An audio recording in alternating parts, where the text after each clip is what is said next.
Hello and welcome to a short review of the Hornby Dublo 8F.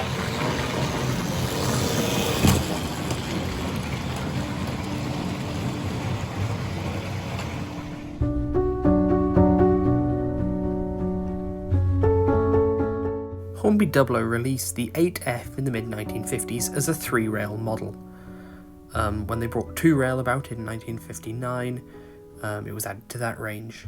Mine is a 2-rail example, and I'm guessing just because of the style of box, it probably does date from that earlier period. Hornby Dublo 2-rail lasted from 1959 to 1965, so I'm guessing mine is about 1959, 1960-ish. The model comes in an extremely plain red box. The only indication of what's inside is the label upon the end, which has the product, its part number, and it lists the class and Hornby Dublo. The inside of the box is yellow, and there's a little flap that covers the model up, which obviously I have shifted out of the way so you can see it in there. The model looks very smart. Just at first impression, it's just that plain BR unlined black with the lake crest. And of course, if any of you have handled the Hornby Dublo locomotive or a Wren one, you'll know picking this up. This thing is extremely heavy. The entire thing is die-cast metal. I believe just the wheels on the front pony truck and the tender, I believe they're probably the only bits of plastic on the thing. So it's got a fair bit of pulling power, and it just feels like a really quality model in your hands. I really like metal construction.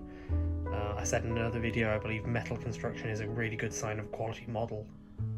The loco's running number is printed up on the smokebox door, and underneath on the buffer beam you can see kind of an oversized front coupling, which doesn't work. It's not got one of the Hornby Dublo style knuckle couplers on the front. I don't know if these ever had front couplings from the factory. I think there is probably a way to fit it, but it would interfere with that fake front coupling if I did. I don't know, I might fit one, but it's not like a top priority thing. You can see the screw down the chimney, which if you undo that you can take the body off to service the motor. There is very little separately fitted detail on this model. If I had to guess, that's just so they can make it much easier to mass produce.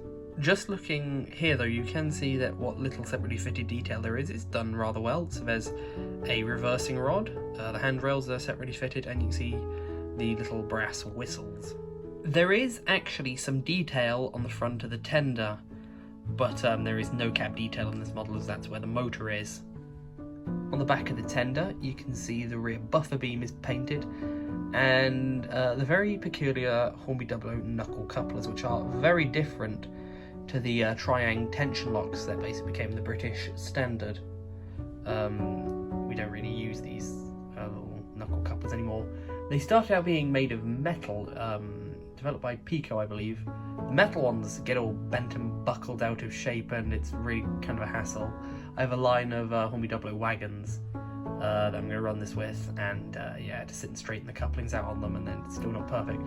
They shifted to plastic, but the plastic ones kind of just seem to snap. So yeah, it's a bit of a shame. You can kind of see where this coupling fell out of favour. I had a quick look on eBay just to judge the pricing of one of these. I found a few examples for £30-something, advertised as spares, a few running examples for £40 to £50. For £70 I found a really nice looking mint example with a later style box. Some people charging over £100, but if you can get one of these in good to pristine condition for, I don't know, £50 to £70, I think it's a pretty good deal. It's a really nice looking engine, not a super duper scale model. You know, if you're a serious modeler, you wouldn't want to touch this with a barge pole because it's fairly low on detail. But again, I really like older models. I think they're a lot of fun just to see the history of the hobby. Yeah, I think I really like collecting this sort of stuff. And I'm quite happy with what I paid for it. I paid £150 for a big job lot of old Hornby Dublo stuff, and I've already showed 2 A4s that I got in that lot.